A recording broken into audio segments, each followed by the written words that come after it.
ہندوستان میں جب برطانیہ کی حکومت تھی تو برطانوی حکومت کے خلاف جن لوگوں نے کام کیا ان کو تقریروں کے عوض میں 15 سال 20 سال قید بھگتنا پڑی۔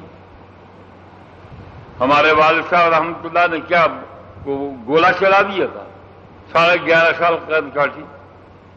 شورش کاشمی نے بمبارڈمنٹ کی تھی، 15 سال قید کاٹی۔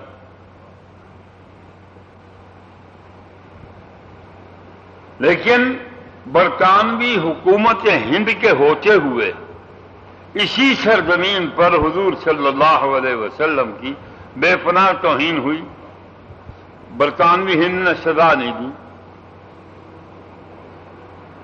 فرق سمجھ میں آ گیا آپ کو؟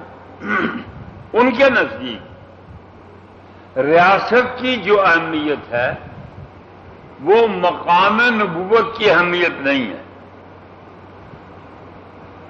وہ ریاست کو تمام امور سے بہتر اور برتر سمجھتے ہیں اور اس کے لیے جان لڑا دیتے ہیں، تمام قوانین حرکت میں آ جاتے ہیں۔ آج بھی یہی حال ہے۔ میرے پاس یہاں روزنامہ خبریں کا نمائندہ آیا ایک دفعہ، کہنے لگا شاہ صاحب حضور علیہ السلام نے اپنی زندگی میں گالیاں سنی،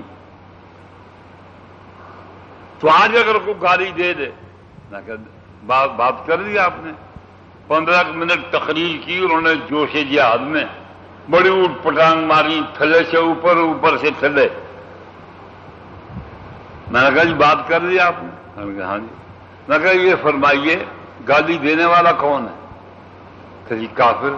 میں نے کہا جی تو آپ ڈکلیئر کر دیں کہ آپ کافر ہیں، موج کریں، اپنے کفر کا اقرار کریں نا۔ آپ گالی دینا چاہتے ہیں تو آپ کافر ہیں، اب بکیں۔ اب جی چاہتا ہے کہ میں کہوں کہ ایک ضیاء الحق کی پھر ضرورت ہے، میرا جی یہ چاہتا ہے ایک ضیاء الحق کی پھر ضرورت ہے۔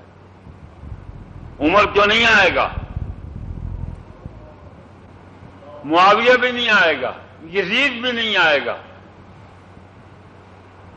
ایک ضیاء الحق کی ضرورت ہے۔ شاید یہ ایسا آ جائے۔ 295 ضیاء الحق کا تحفہ ہے،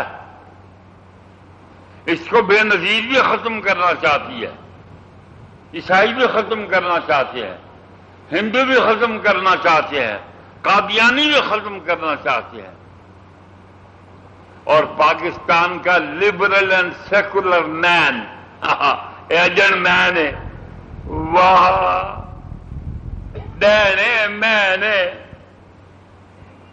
لبرل اینڈ سیکولر ڈین، دین خور نامراد، یہ بھی چاہتا ہے کہ یہ دوا کہ جی یہ تو بڑی سختی ہے، ٹو مچ، کندھے اچکائے گا، منہ بنائے گا اور نفرت کا اظہار عجیب و غریب طریقے سے کرے گا۔ یہ کیا ہے؟